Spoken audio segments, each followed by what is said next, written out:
जय श्री गणेशाय। हाँ जी, आज सकट चौथ माता का व्रत है और इस सकट चौथ की कहानी आज मैं आपको सुनाती हूँ। प्लीज़ ध्यान से सुनना और मेरे चैनल को सब्सक्राइब कीजिए ताकि आने वाली हर वीडियो की अपडेट आपको टाइम पर मिलती रहे। जी, कथा शुरू करते हैं। एक बुढ़िया थी, उसको एक बेटा था। बुढ़िया बेटे के सुख के लिए 12 महीने की सकट चौथ का व्रत करती थी। बेटा जंगल से लकड़ी तोड़ कर लाता और बेचकर घर चलाया करता था। बुढ़िया हर रोज़ उसी लकड़ियों में से 2 लकड़ी उठाकर रख देती। वो चौथ के दिन उसको बेचकर सामान लाती, चूरमे के लड्डू बनाती, 1 लड्डू खुद खाती और बेटी को खिलाती। एक दिन उसकी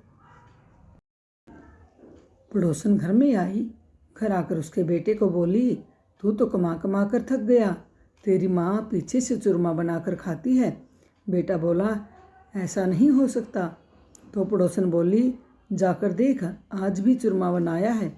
बेटा घर में गया, जाकर देखा कि माँ ने चूरमा बनाया है। तो बेटा बोला कि मैं इतनी मेहनत करके लकड़ी लाता हूँ और तू चूरमे बनाकर खाती है। मैं तो घर छोड़कर जा रहा हूँ, नहीं तो चौथ माता को छोड़ दे। माँ बोली, बेटा मैं तो तेरे सुख के लिए ही व्रत करती हूँ, चौथ माता नहीं छोड़ूंगी। इतने सुनाकर बेटा घर से जाने लगा तो माँ बोली कि तिलकुट ले जा और जहाँ पर भी तुझे भीड़ पड़ेगी या संकट आएगा वहीं पर तिलकुट डालकर बैठ जाना और कहना कि हे चौथ माता, जो मेरी माँ मेरे नाम के व्रत करती हो तो मुझे संकट से बचाओ। वह तिलकुट बिखेर कर बोला, हे चौथ माता, अगर मेरी माँ सच्चे व्रत करती हो तो मुझे रास्ता दो। इतना कहने के बाद उसे रास्ता मिल गया। थोड़ा आगे जाने के बाद उसे रास्ते में एक शेर मिला। वह शेर उसे खाने के लिए आया तो वह तिलकुट बिखेर कर बोला, हे चौथ माता, अगर मेरी माँ मेरे नाम के व्रत करती हो तो मुझे शेर से बचा लो। इतने सुनकर शेर पीछे हट गया। थोड़ा आगे चला तो रास्ते में सांप मिला। वह उसे डसने के लिए आया तो वह तिलकुट बिखेर कर बोला, हे चौथ माता, अगर मेरी माँ मेरे नाम के व्रत करती हो तो मुझे यहाँ से बचा ले, नहीं तो सांप को डसने दे। तभी सुनकर सांप पीछे हट गया। तब वह एक गांव में आ गया। वहाँ पर बुढ़िया रो रही थी तब और पूड़े भी बना रही थी। वह बोला, बुढ़िया माई, रो भी रही हो और पूड़े भी बना रही हो, क्या कारण है? बुढ़िया बोली, आज मेरे बेटे की बलि चढ़ेगी, इसलिए मैं रो रही हूँ और पूड़े बना रही हूँ कि वह खाकर चला जाएगा। तो वह लड़का बोला, अगर मुझे पेट भरकर पूड़े खिलाएगी तो मैं तेरे बेटे के बदले में बलि चढ़ जाऊँगा। बुढ़िया बोली, बेटे पूड़े कितने भी खा ले, पर कौन किसके बदले जाता है? वह बोला, बुढ़िया माँ, मैं ज़रूर जाऊँगा। उसके पेट भरकर पूड़े खाए और सोते समय बुढ़िया से बोला कि जब राजा के घर से बुलावा आएगा तो मुझे उठा देना।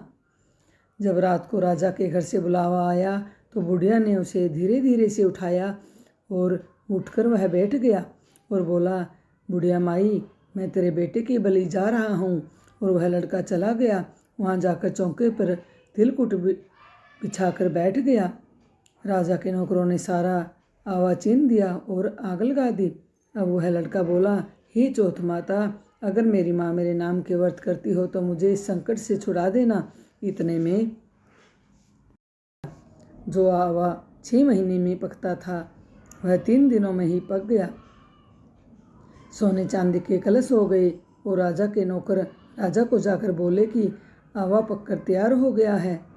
फिर राजा ने बोला कि बर्तन उतारो। अब अंदर से आवाज़ आई कि धीरे धीरे उतारो। राजा के सब नौकर डर गए, इसके अंदर कोई भूत बोल रहा है। अंदर से आवाज़ आई, कोई भूत प्रेत नहीं है, जिसको बिठाया है वही बोल रहा है। तब सबने देखा कि वह तो चौक पर बैठा है। राजा को बुलाया। तब राजा ने पूछा कि आग में से जिंदा कैसे बच गया? जब वह बोला कि मेरी माता चौथ का व्रत करती थी, सो मैं चौथ माता के प्रभाव से बच गया हूँ। उस राजा को एक लड़की थी। राजा बोला कि मैं अपनी बेटी का विवाह तेरे साथ करूँगा।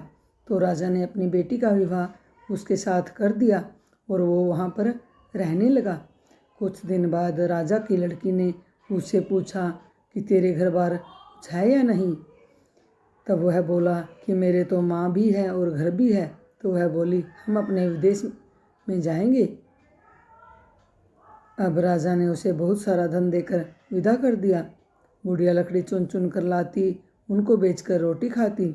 एक दिन पड़ोसन बोली कि देख तेरे बेटे और बहू आ गए हैं, बहुत सारा धन लेकर भी आए हैं। बुढ़िया बोली, पहले तो मेरे बेटे को सिखाकर बहकाकर निकाल दिया और अब कहती हो कि तेरे बेटे और बहू आ गए हैं। इतने में देखा कि बहू और बेटा सास के पैरों में पड़ गए और बोले, हम चौथ माता के प्रभाव से आ गए हैं। सारी नगरी में ढिंढोरा पिटवा दिया कि बेटे की माँ सकट चौथ का व्रत करियो, 13 चौथ करियो, 13 नहीं तो 4 चौथ करियो, 4 नहीं तो 2, 2 तो सब करियो। हे चौथ माता, जैसा बुढ़िया माई के बेटे का दुख दूर किया, वैसा हे माता सबका दुख दूर करियो। कहानी सुनाने वाले सब भक्तों का, सब व्रत करने वाली माताओं का दुख दूर करियो, सबकी मनोकामना पूरी करियो। हे चौथ माता, आपकी जय हो। धन्यवाद दोस्तों। आपको मेरी ये कथा कैसी लगी प्लीज़ कमेंट कीजिए। धन्यवाद।